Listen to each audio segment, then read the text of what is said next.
As part of the ESCP's monthly topic on taTME, I got to catch up with Dr. Pat Sylla, who's considered one of the pioneers of taTME surgery.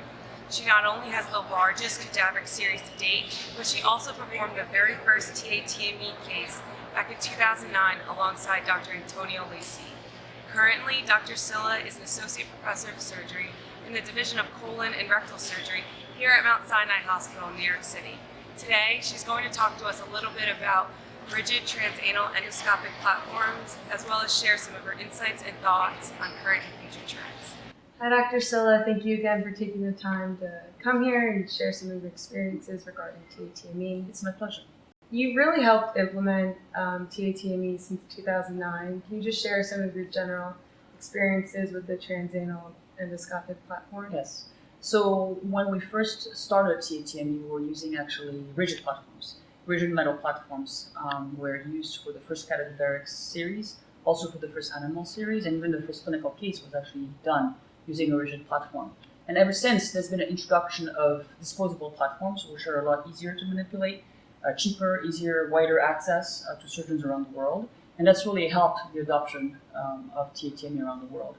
But it's important to know that the rigid platforms are pretty viable. If you look at the literature now, especially the recent taTME registry that was recently published, out of the 720 cases that were described, about 14% of procedures were performed using rigid platforms. So they're not as popular as the disposable platforms, but they're a very viable platform to use. And I think there's clearly a learning curve associated with them. I think a lot of us who keep using the rigid platforms have trained on them originally, have used them in a large number of cases, have gained experience and really have developed a learning curve. So it's to us, it's a very natural, easy platform to use. But there are challenges with the rigid platforms that are very unique to the rigid platforms. So you touched a little bit on the rigid versus the disposable platform. Can you just give us some of the differences between the two systems? Sure. So the rigid platforms are longer. They allow you to reach higher up in the rectum. And so, but there's some issues. Because of the rigidity of the platforms, you have less maneuverability. So it's much more difficult to separate your arms and your hands when you operate. That's definitely an aspect that you need to be aware of. The other thing is, one of the advantages is that you don't need a camera operator. You can essentially control your own camera. You do have to change the angles of the platform fairly frequently to get to the quadrants that you're working on. But with experience, the switching of angles becomes pretty easy. And a lot of us really like the fact that the camera is stable, that you can lock the platform onto the OR table, so you have that stability of the platform and the camera, which is really essential for these procedures. The disposable platforms are shorter because they're so more flexible in the material they're made. You have more ability to angulate and triangulate your arms, so more movement on the outside, which is more comfortable for surgeons, especially early in their learning curve. One of the disadvantages is that you do have to have a camera person holding the camera for you. So whether you use a straight camera or a flexible tip camera, you still need a camera operator sitting right next to you who's going to be providing the view. So clearly has to be an experienced camera person who's either you're comfortable with, who's going to be helping you with these procedures. So you mentioned the learning curve that kind of comes along with the rigid platform. Do you have any tips or advice for a surgeon that kind of wants to start? Absolutely. There's one thing I want to mention also is that rigid platform, there's a couple of tricks that I've developed, a lot of us actually have thought of over the years to help with some of the issues with maneuverability, especially having to change your angle fairly frequently. When you're working anteriorly or posterior laterally, you have to literally move the platform to the angle that you're working on. Some of us have combined flexible tip instrumentation. So I use a flexible tip hook, which has been really nice because in that way I can actually cover 360 angle of the rectum without having to change the platform angle as often. So flexible tip instruments can be very helpful.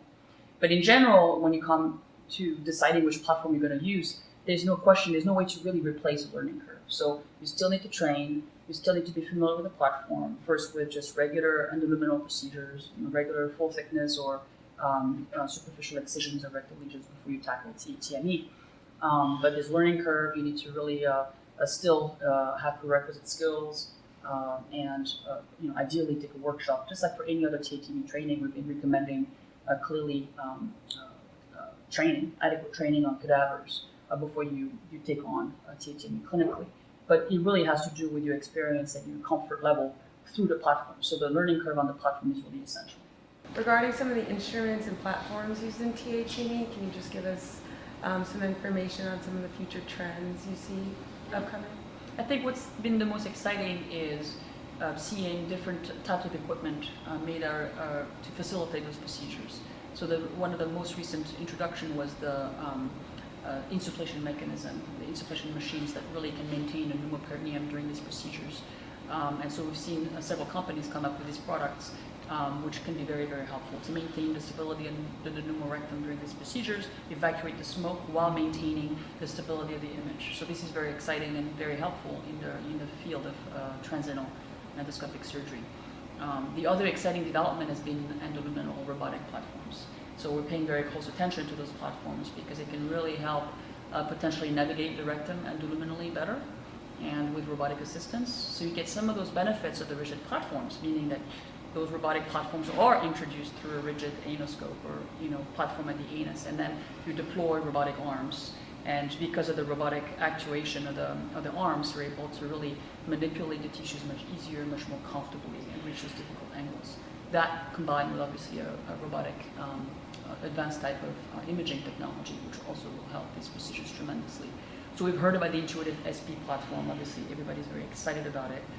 Very, very nice system with a lot of flexibility with the robotic arms through the in the rectum. But there's also the Med robotic system, which was actually recently FDA approved for transanal endoluminal application. So we're very excited about that platform, which hopefully will give us yet another type of technology that we can use to facilitate those procedures.